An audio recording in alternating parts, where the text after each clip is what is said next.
ጥያቄ በቃ በጣም ቀላል ነው። ለምሳሌ ኦሪት ዘፍጥረት ምዕራፍ 22 ቁጥር 18 ላይ የምድር አሕዛብ ሁሉ በዘር ይባረካሉ የተባለ ማን ነው ነው? ብለህ ታምናለህ አንተ? ወይ እኔማ ጠያቂ ነኝ መምህር፣ በኋላ ቢጠይቁኝ አይሻልም? አጭር ጥያቄ ነው። እኔ ኢየሱስ ሰው አይደለም ብለን ማመን እንችላለን? አንችልም። ኢየሱስ ያልበሰበሰው እኛ የለበስነውን ስጋ ስላለበሰ ሰው ዕብራውያን ምዕራፍ 2 እንደሚናገር በነገር ሁሉ ወንድሞቹን ይመስል ዘንድ ተገባ ይልና ከኃጢአት በቀር በነገር ሁሉ አይደለም የሚለው? ከኃጢአት በቀር በነገር ሁሉ ወንድሞቹን ሊመስል ዘንድ ተገባ ይላል። ከኃጢአት በቀር የሚለው ኃጢአትን ስላልሰራ እንጂ ወይም ኃጢአት የሌለበት በመሆኑ እንጂ ኃጢአትን ያልሰራበት ምክንያት ደግሞ ወይም ኃጢአት ከእናቱ እንዳይተላለፍ ሉቃስ ምዕራፍ 1:38 ላይ መንፈስ ቅዱስ በአንቺ ላይ ይመጣል ቅዱሱም ኃይል ይጸልልልሻል ይላል። ምዕራፍ 1 ሉቃስ ምዕራፍ 1:38 ላይ ምን እንዳይሆን ነው ይጸልልልሻል የተባለችው?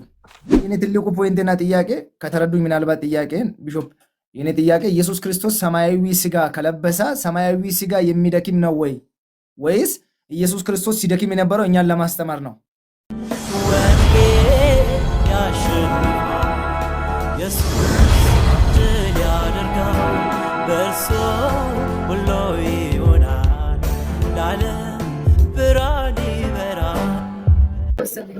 ጥያቄ በቃ በጣም ቀላል ነው። ለምሳሌ ኦሪት ዘፍጥረት ምዕራፍ 22 ቁጥር 18 ላይ የምድር አሕዛብ ሁሉ በዘር ይባረካሉ የተባለ ማን ነው ነው? ያ ዘር ማን ነው ነው? አይ እንዲህ ተብሎ የተነገረው ስለማን ነው ነው? በዘር የምድር አሕዛብ ሁሉ ይባረካሉ የተባለው በማን ነው ነው? ማን ብለህ ታምናለህ አንተ? ወይ እኔማ ጠያቂ ነኝ መምህር፣ በኋላ ቢጠይቁኝ አይሻልም? አይ እስካሁን እንዴት እንደምታምን ልስማና ከዛ በኋላ ወደ ምላሽ ይሄዳል።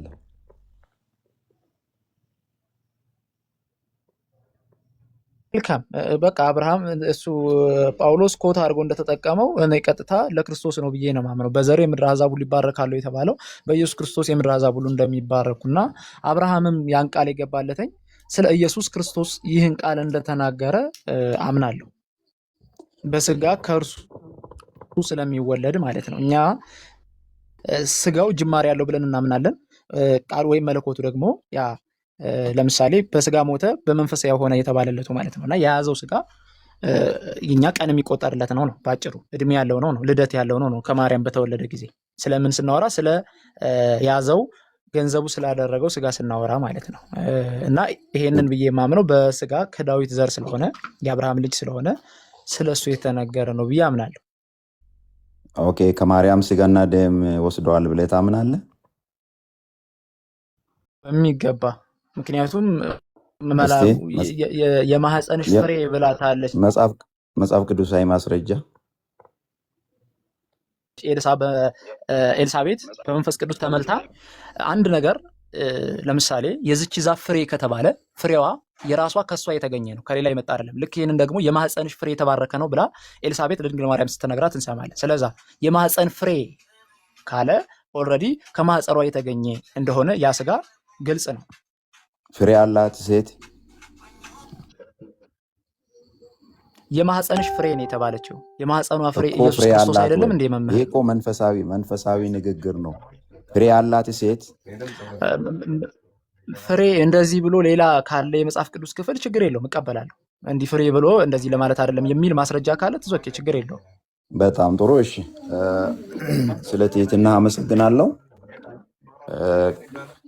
ኢየሱስ ክርስቶስ እሺ፣ ሚውት አርጉ። ኢየሱስ ክርስቶስ የዳዊት ልጅ የተባለበትን ምክንያት ቅድም ከመጽሐፍ ቅዱስ ለማስረዳት ሞክሬያለሁ። ልክ ማቴዎስ ወንጌል ምዕራፍ 1 ሲጀምር የዳዊት ልጅ የአብርሃም ልጅ ይለዋል እና የዳዊት ልጅ የተባለበትን በስጋ የዳዊት ልጅ እንዳልሆነ ራሱ ባለቤቱ ኢየሱስ ክርስቶስ ለነዛ ለፈሪሳውያን እንደመለሰላቸው ቅድም ጠቅሻለሁ። ሰምተህ ከሆነ የት ነው ያለው እሱ የዳዊት ልጅ እንዳልሆነ የተናገረበት? መምህር እስኪ ልየው መጽሐፍ ቅዱስ ክፍሉን አውጥቼ በዛው መጽሐፍ ቅዱስ ማቴዎስ ወንጌል እሺ አለኝ ስልክ ልክፈት። ምን ላይ ነው? ማቴዎስ ስንት? ማቴዎስ ወንጌል ምዕራፍ ወይም 21 እስከዛ ኦኬ፣ ምዕራፍ 21 እሺ።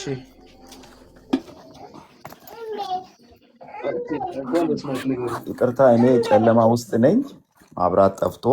ችግር የለውም። እስከዛ እኔም ያለበትን ክፍል ሰርች አድርጌው እኔ ራሴ ያወጣዋለሁ። ይቀጥሉ። ላውጣው እኔ እርሶ ምዕራፍና ቁጥሩ ላውጣው። እስከዛ እኔ 21 ላይ ነው ያለው። እኔ ራሴ ልሞክር። ቆይ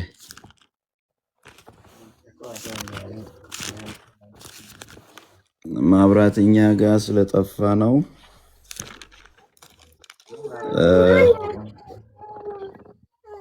ይቅርታ ምዕራፍ 22 ነው።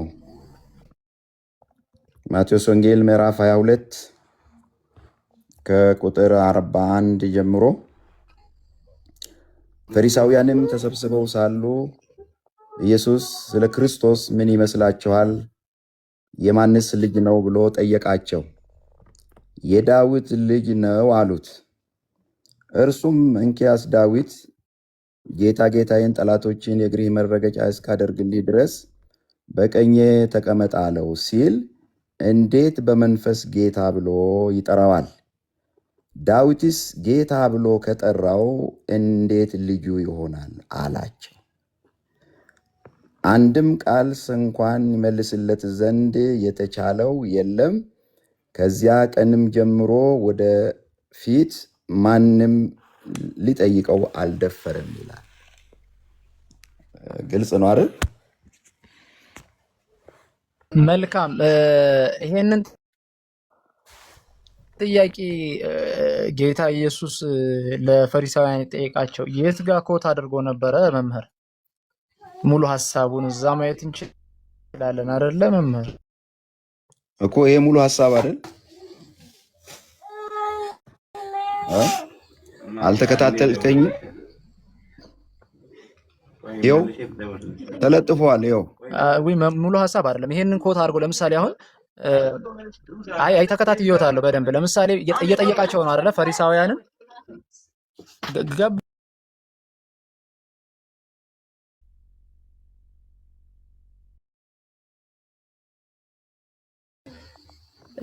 ምን አይነት ጥያቄ ነው የምትጠይቀው? በቃ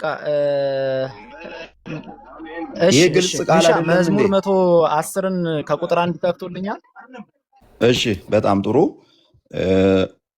ቃሉ ኦልሬዲ ተጽፏል በብሉይ ኪዳን ውስጥ ማለት ነው። ጌታችን ኢየሱስ ክርስቶስ በስጋ ከመወለዱ በፊት የተጻፈ ቃል ነው። ፈሪሳውያን ይሄንን ይዘው አልተረዱም።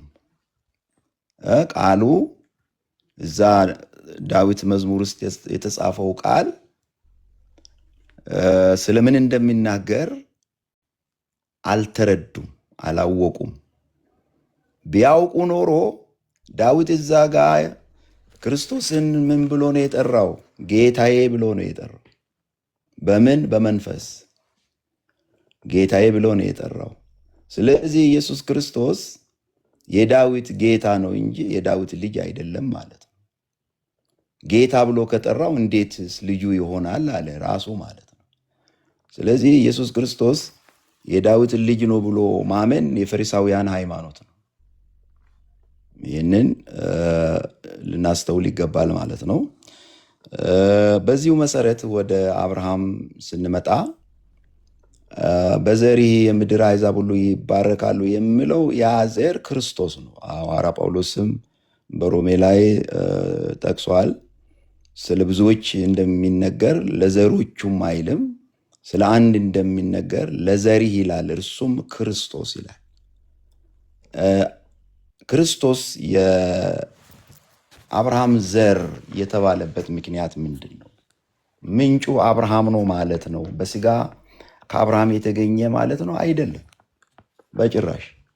ልክ የዳዊት ልጅ የተባለበት መስመር እንዳለው በዳዊት ዙፋን ላይ ስለሚቀመጥ ዙፋን የሚወርሰው ልጅ ስለሆነ ያንን ቃል ተጠቀመ። ልክ እንደዚሁ ክርስቶስ ለአብርሃም የተስፋ ዘር ነው። በመጽሐፍ ቅዱሳችን ውስጥ እግዚአብሔር አስቀድሞ ወንጌልን የሰበከለት ለአብርሃም ነው። ገላትያ ላይ እንደተጻፈ ማለት ነው። በብሉይ ኪዳን ወንጌል የተሰበከለት የመጀመሪያ ሰው አብርሃም ነው። ወንጌል ማለት ክርስቶስ ነው እናውቃለን። ወንጌል ማለት ኢየሱስ ክርስቶስ ስለ ኃጢአታችን ሞተ፣ ተቀበረ፣ ተነሳ ነው እና ይሄ ወንጌል ገና ክርስቶስ ከመወለዱ በፊት ለአብርሃም ነው የተሰበከለት ማለት ነው። ያ የተስፋ ዘር ለአብርሃም ተነገረ፣ ተሰጠው። አብርሃም የዚህ ተስፋ ባለቤት ነው። ለዚህ ነው የአብርሃም ዘር የሚለው እንጂ በስጋ ከአብርሃም ስለሚወለድ አይደለም። ምንጩ አብርሃም ስለሆነ አይደለም። የተስፋው ቃል የተነገረው የተሰጠው ለአባታችን ለአብርሃም ነው። ለአብርሃም የተስፋው ዘር ባለቤት ነው አብርሃም ለማለት ተፈልጎ ነው እንጂ ኢየሱስ ክርስቶስ ከአብርሃም ተገኘ የሚል ትርጉም የለውም። ኢየሱስ ክርስቶስ ከአብርሃም ተገኘ ካልን ዮሴፍንና ማርያምን ልናገናኝ ነው ማለት ነው። ስለዚህ ይሄ አያስከድም። በዚህ መስመር ብቻ ነው የአብርሃም ዘር ወይም የአብርሃም ልጅ ተብሎ ኢየሱስ ክርስቶስ የተጠራው። ቴንክዩ ጎስፔልዬ። ቢሾፕ ይቀጥሉ። እሺ ጥያቄውን ቢጠይቅ ደስ ይለኛል። አመሰግናለሁ። እሺ ቢሾፕ በጣም እጅግ አድርጌ አመሰግናለሁ። እንግዲህ እኔ ጥያቄ አጭር ጥያቄ ነው። እኔ ኢየሱስ ሰው አይደለም ብለን ማመን እንችላለን? አንችልም። ኢየሱስ ሰው ነው? ኢየሱስ ሰው ነው። ሰው እኛ ማመን ያለብን ማወቅም ያለብን መለኮትና ሰውነትን ነው። አንድ መለኮት አለ፣ አንድ ሰውነት አለ። ይሄን ካላመንን ይሄን ካላወቅን የዘላለምን ሕይወት አናገኝም። ዮሐንስ ወንጌል ምዕራፍ 17 ቁጥር 3 ላይ እውነተኛ አምላክ ብቻ የሆንክ አንተን የላክኸውንም ኢየሱስ ክርስቶስን ያውቁ ዘንድ ይህች የዘላለም ሕይወት ናት ይላል ጌታችን ኢየሱስ ክርስቶስ ራሱ ሲናገር ማለት ነው። እና አንድ እውነተኛ አምላክ አለ። ቀጥሎ አንድ ሰው አለ እና ሰው የዘላለምን ሕይወት ማግኘት የሚችለው አንድ እውነተኛ አምላክ ብቻውን የሆነ እንዳለ እና አንድ ሰውነት እንዳለ ማወቅ አለበት ማለት ነው። አለበለዚያ የዘላለምን ሕይወት አያገኝም። ስለዚህ አንድ መለኮት አንድ ሰውነት አለ ብለን እናምናለን ማለት ነው በመጽሐፍ ቅዱስ ቃል መሰረት። ስለዚህ ኢየሱስ ክርስቶስ ሰው ነው፣ ግን አይነቱ ይለያል። ማንነቱ ከምድራዊ ሰው ከመሬታዊ ሰው የተለየ ሰው ነው። እንደ ራስህ አድርገህ ከተቀበልከው ራስህን ነው የተቀበልከው ማለት ነው። ራስህን ነው ያመንከው ማለት ነው። ክርስቶስ እንደኔ ነው ብለህ ካመንክ ራስህን ማመን ነው። ለምን ክርስቶስ ያስፈልግሃል። እና ክርስቶስ ከኛ የተለየ ሰው ነው። ቅዱስ ሰው ነው። ሰማያዊ ሰው ነው። ቃል ነው ስጋ የሆነ። የኛ ስጋ ከአፈር ነው የተገኘ። የክርስቶስ ስጋ ከሰማይ ነው፣ ከቃል ነው የተገኘ ማለት ነው። ስለዚህ ሰው ነው፣ ግን ልዩ ሰው ነው። የተለየ ሰው ነው። ሰማያዊ ሰው ነው። አልተመለሰልህም? እሺ ማርያም የወለደችው ሰማያዊ ሰው ነው እያሉኝ ነው። እናስ ምድራዊን ሰው ነው የወለደች? እሺ መጽሐፍ ቅዱሳዊ ማስረጃ ቢሰጡኝ አሪፍ ነበር። ይኸው ዮሐንስ ወንጌል ምዕራፍ 1 ቁጥር 14 ቃልም ስጋ ሆነ ይላል። ሆነ ምን ቃል? አሁን ቃል ስጋ ሆነ የሚለውን ቃል ከተቀበልን ማለት ነው። በሌላ በኩል የማርያምንም ስጋ ከተቀበልን እንዴት ይሆናል? እንዴት አብሮ ይሄዳል? እሺ የማርያም ስጋ ባለበት ቃል ስጋ መሆኑ ለምን አስፈለገ? ኦልሬዲ ስጋ አለ አይደል? መውሰድ ነው። ለምን ቃል ስጋ ሆነ ይላል? እሺ ኢሳይያስ ምዕራፍ 53 ላይ ከደረቅ መሬት እንደ ስር አድጓል ይላል። ስለ ኢየሱስ ክርስቶስ ሲናገር ከደረቅ ደረቅ መሬት እንግዲህ ምንም አያበቅልም፣ ምንም እርጥበት የለውም፣ የሚያስተላልፈውም ነገር የለውም። ማርያም ምንም ነገር አላስተላለፈችም ወደ ኢየሱስ ክርስቶስ የሚለውን ኢሳይያስ ምዕራፍ 53ን አንብብ በማስተዋል ማለት ነው። ምንም አላስተላለፈችም። ምንም ከሷ አልተቀበለም፣ አልወሰደም። ከደረቅ መሬትን ነው የበቀለውና ያደገው ስለሚል ለስጋ ስጋማ ስጋ ኦልሬዲ አለ፣ የማርያም ስጋ አለ። ቃል ስጋ መሆኑ ለምን አስፈለገ? ይጋጫል ወንድም። ስለዚህ የማርያም ማህፀን እንደ ደረቅ መሬት ነው የተቆጠረው። ከዛ ደረቅ መሬት ነው ስጋ የተገኘ።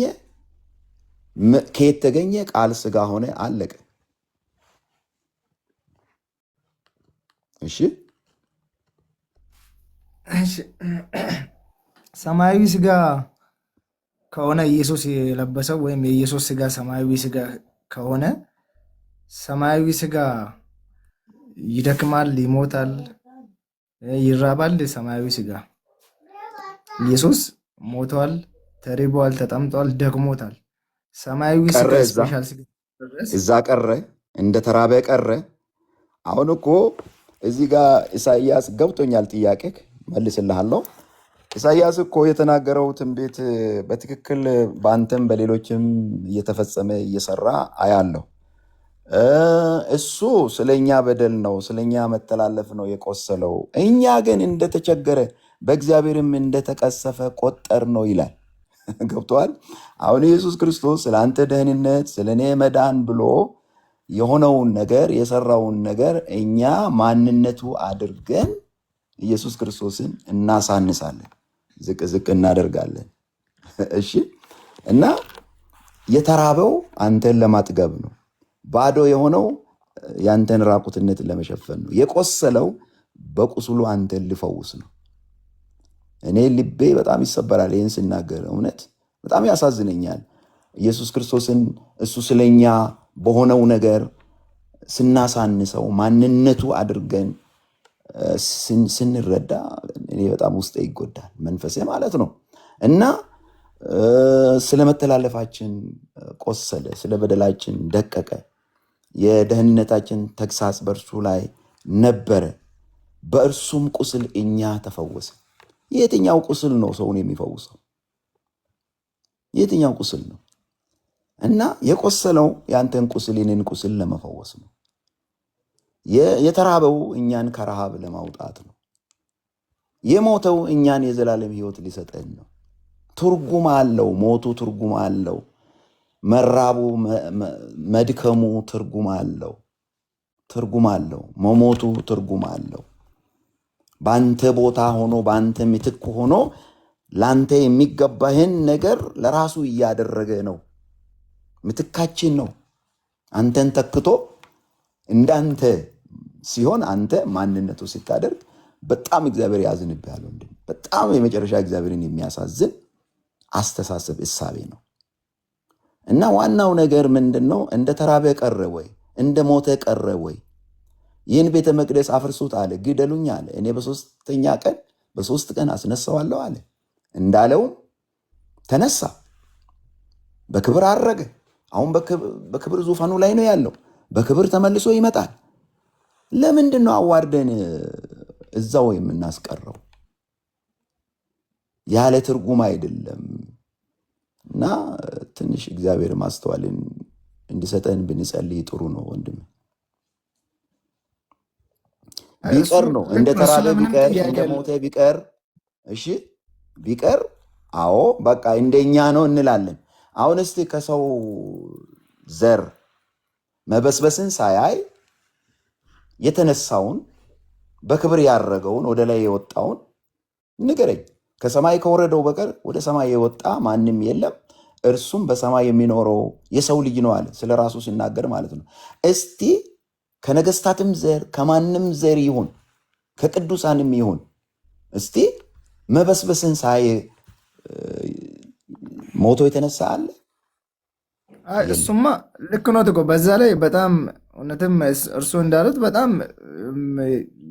ልክ ነው። ግን ሞታችንን መሞቱ ስቅለታችንን መሰቀሉ ለእኛ የሚገባውን ጽዋ ሁሉ እሱ መጠጣቱ ለእኛ ነው። እሱ በጣም ትክክል ነው። ግን አምላክ ሆኖ ሳለ ስለኛ ኃጢአት መሆኑ ስለኛ ኃጢአት መታረዱን ያንን በደንብ የምናምንበትም ጉዳይ ነው። ማመንም ያለብን ጉዳይ ነው። እሱን ካላመንንማ እንዴት ሆነን የዘላለም ሕይወት ይጠብቀናል ብለን ወደፊት ተስፋ እናደርጋለን? በዛ አምናለሁ። ነገር ግን አሁን የኔ ጥያቄ ፖይንት ኢየሱስ ያልበሰበሰው እኛ የለበስነውን ስጋ ስላለበሰ ሰው ዕብራውያን ምዕራፍ 2 እንደሚናገር በነገር ሁሉ ወንድሞቹን ሊመስል ዘንድ ተገባ ይልና ከኃጢአት በቀር በነገር ሁሉ አይደል የሚለው? ከኃጢአት በቀር በነገር ሁሉ ወንድሞቹን ሊመስል ዘንድ ተገባ ይላል። ከኃጢአት በቀር የሚለው ኃጢአትን ስላልሰራ እንጂ ወይም ኃጢአት የሌለበት በመሆኑ እንጂ ኃጢአትን ያልሰራበት ምክንያት ደግሞ ወይም ኃጢአት ከእናቱ እንዳይተላለፍ ሉቃስ ምዕራፍ 1:38 ላይ መንፈስ ቅዱስ በአንቺ ላይ ይመጣል ቅዱሱም ኃይል ይጸልልልሻል ይላል። ምዕራፍ 1 ሉቃስ ወንጌል ምዕራፍ 1:38 ላይ ምን እንዳይሆን ነው ይጸልልልሻል የተባለችው? አሁን የኔ ትልቁ ፖይንትና ጥያቄ ከተረዱኝ ምናልባት ጥያቄን ቢሾፕ የኔ ጥያቄ ኢየሱስ ክርስቶስ ሰማያዊ ስጋ ከለበሰ ሰማያዊ ስጋ የሚደክም ነው ወይ ወይስ ኢየሱስ ክርስቶስ ሲደክም የነበረው እኛን ለማስተማር ነው? ሲደክም የነበረው ኢየሱስ ክርስቶስ ሲራብ የነበረው ወይ እኛ ምልክት ለመሆን ወይንም ያልነበረውን ማንነት ለእኛ ትምህርት ለማድረግ ነው ሲያሳይ የነበረው የሚለው ጥያቄ ነው ለእኔ ያለኝ። አሁን ኢየሱስ ክርስቶስ ለእኛ መታረዱ ምናምን በዛ ላይ ምንም ጥያቄ የለም። በዛ ላይ ሳይሆን አምኔ እኮ አፈረስክ፣ ሰርተ አፈረስክ። አምናለሁ ብለህ እንደገና ወደ ማፍረስ ወደ ክህደት ተመለስክ እኮ ወንድሜ።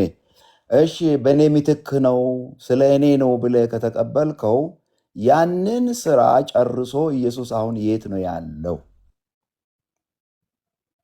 እንደ ደከመ ነው ያለው? እንደ ሞተ ነው ያለው? እንደ ሞተ አይደለም፣ ከሙታን በሶስተኛው ቀን ተነስቷል። በክብር አረገ አይደል? ጥሩ። ኢየሱስ ክርስቶስ ከኃጢአት በቀር በነገር ሁሉ ወንድሞቹን ሊመስል ተገባው ይላል። ኢየሱስ ስማኝ፣ ሐሳቤን ተረድቻለሁ። ኢየሱስ ክርስቶስ የሚደክመው እንደኛ ስለሆነ ከሆነ የሚራበው እንደኛ ስለሆነ ከሆነ የኛ አይነት ስጋ የኛ አይነት ሰውነት ለብሶ ከሆነ ለምን ኃጢአት አልሰራም? ይሄ መልስልኝ። እሺ እኔን እየጠየቁኝ ነው? አዎ። ለምን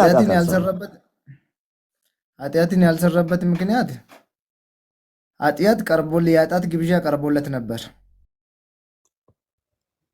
የኃጢአት ግብዣ በተራባ ሰዓት ላይ ከጸሎት በተነሳ ጊዜ ሰይጣን የኃጢአትን ግብዣ እኮ ለምን አልሰራም? ምክንያቱም ብቻ ንገረኝ፣ ጊዜያችንን እንጠቀም። እንደኛ ከሆነ እሺ፣ እንደኛ የሚራብ እንደኛ የሚጠማ እንደኛ የሚሞት የእኛን ስጋ የተካፈለ ከሆነ ለምን ኃጢአት አልሰራም? እቺ መልስልኝ። ኃጢአትን ያልሰራበት ምክንያት አንድና አንድ እሱ ፍጹም ሰው ፍጹም አምላክ ስለሆነ አንድ የመጀመሪያ፣ ሁለተኛ ደግሞ የመጣበት ዓላማ አለው። ፍጹም ሰው ስትል ምን ማለት ነው? ቆይ ስለ መለኮትነቱ ተው። አሁን ስለ መለኮትነቱ ተው። እያወራን ያለ ነው ስለ ሰውነቱ ነው። እሺ አዎ፣ በሰውነት ቆይ፣ በመለኮትነቱ ነው እኛን የሚመስለን ወይስ በሰውነት ነው? በሰውነት ነው እንጂ በመለኮትነት። በጣም ጥሩ። ስለዚህ መለኮትነት ውስጥ አትግባ። አሁን ስለ ሰውነቱ እናውራ። በሰውነቱ ፍጹም ሰው ነው ስትል ምን ማለት ነው? አብራራ። ፍጹም ሰው ሙሉ ሰው ማለት ነው። ለእኛ ካለን ከሰውነት የጎደለው ነገር የለም ነው። እንደኛ አይነት ሰው ነው ማለት ነው። አዎ ማስረጃ ልስጡት። እሺ ቆይ ለምን ኃጢአት አልሰራም ታዲያ? ኃጢአትን ያልሰራበት ምክንያት ቅድም ነግሮታለሁ። ፍጹም ሰው ፍጹም አምላክ ነው። አንድ የአባቱን ፈቃድ ለማድረግ መጣ። ወደዛ አትሄድ። አሁን እያወራን ያለ ነው ስለ ሰውነቱ ነው ብያለሁ። በሰውነቱ ከሰውም ፍጹም ሰው እንደኛ አይነት ሰው ነው ብለሃል አይደል? እንደኛ ከሆነ እስቲ ከሰው ዘር ኃጢአት ያልሰራውን ሰው ጥቀስልኝ። ኢየሱስ ክርስቶስ እንደኛ ሆኖ ኃጢአት ያልሰራበትንም ምክንያት ንገረኝ። ከሰው ዘር ማንም የለም ኃጢአትን ያላደረገ ወይም ኃጢአተኛ ያልሆነ ሰው የለም። እርሱ ኢየሱስ ክርስቶስ እንደኛ አይነት ሰው ከሆነ ለምንድን ነው ኃጢአት ያልሰራ? ኃጢአት ያልሰራው የቃል ሙላት በውስጡ ለነበር። እሺ ጥቀስ። መጽሐፍ ቅዱስ ማስረጃ ቅዱስ አሁን የተናገርካት ቆይ ሌላ ነገር እንዳታመጣ። የቃል ሙላት ስላለው ኃጢአት አልሰራም የሚለውን ጥቅስ ቃል በቃል ፈልጋለሁ። ኢየሱስ ክርስቶስ በሰውና በእግዚአብሔር ፊት በእውቀት በቁመት በጥበብ ያድግ ነበር ይላል ሉቃስ ወንጌል ምዕራፉን። አሁን እንትን ባልም እንደዛ ይላል መጽሐፍ። ይሄ መልስ አይደለም። ኢየሱስ ክርስቶስ ኃጢአት ያልሰራው የቃል ሙላት ስላለው ነው ብለሃል። እስቲ እሱን ጥቅስ የቃል ሙላት ደግሞ ማቴዎስ ወንጌል ላይ ሰይጣን ግብዣ ባቀረበው ጊዜ አምላክን እግዚአብሔርን አትፈታተን ብሎ ለሰይጣን መልስ ሰጥቷል። ያውም የሰጠው ደግሞ ከብሉይ ኪዳን ነው።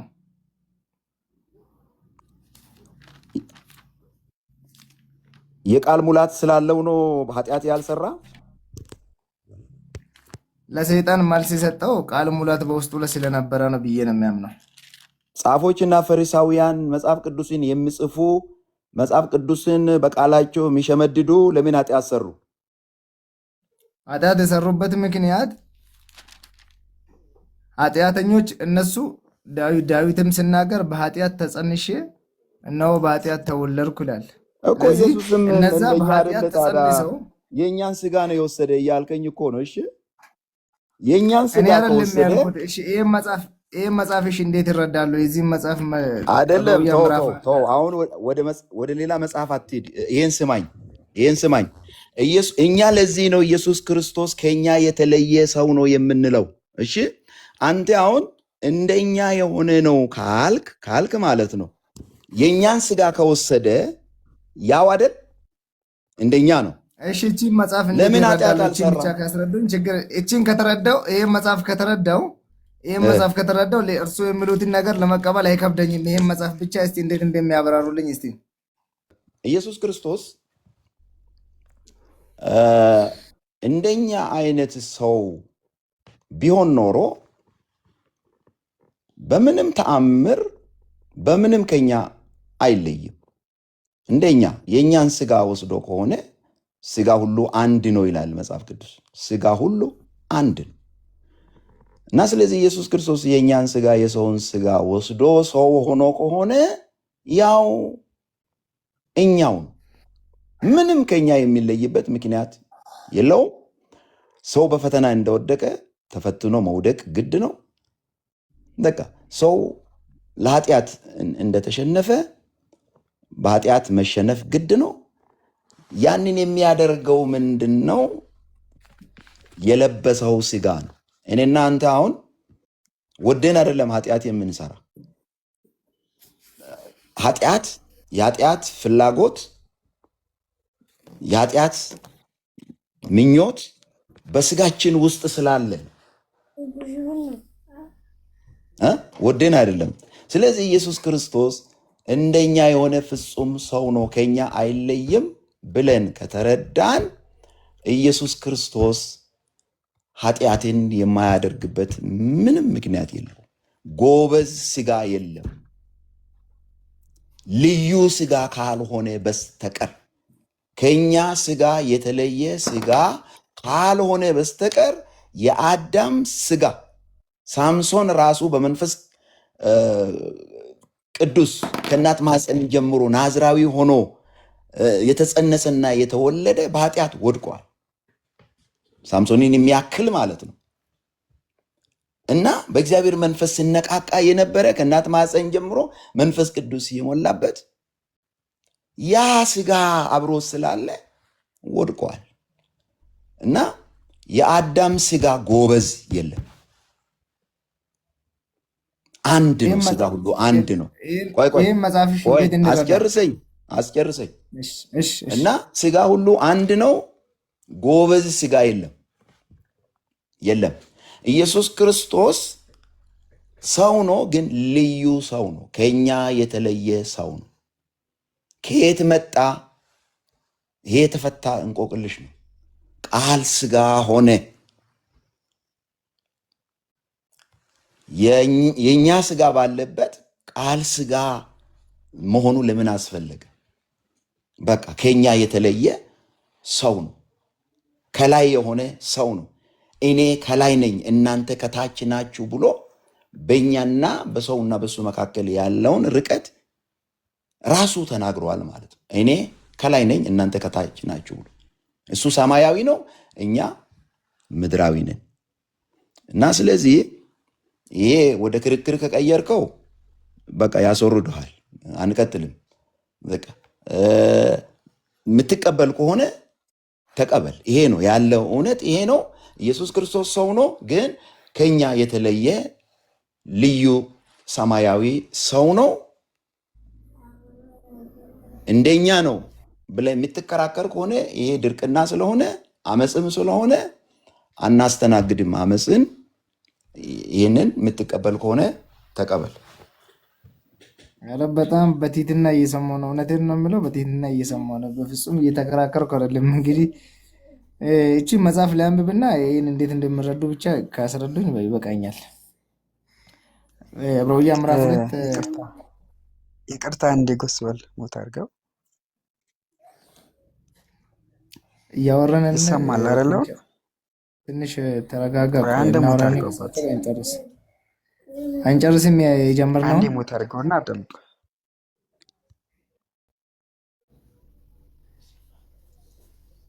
ጎስፔል ይበቃዋል። ጎስፔልዬ በግድ እኮ እኛ እናስቀብልህም። ቢሾፕ የጠየቁ መልስ ብቻ አምጣ። ለምን ኃጢአት አልሰራ እነሱ ይላሉ እኮ ቢሾፕ ትንሽ እኮ ሄድ ቢሉ እኮ አለ ኢየሱስ እኮ ኧረ ጌታ ነው። በቃ እሺ ጎስፔልዬ አይ በቃ ይኸው ደህና ደሩ፣ ችግር የለም።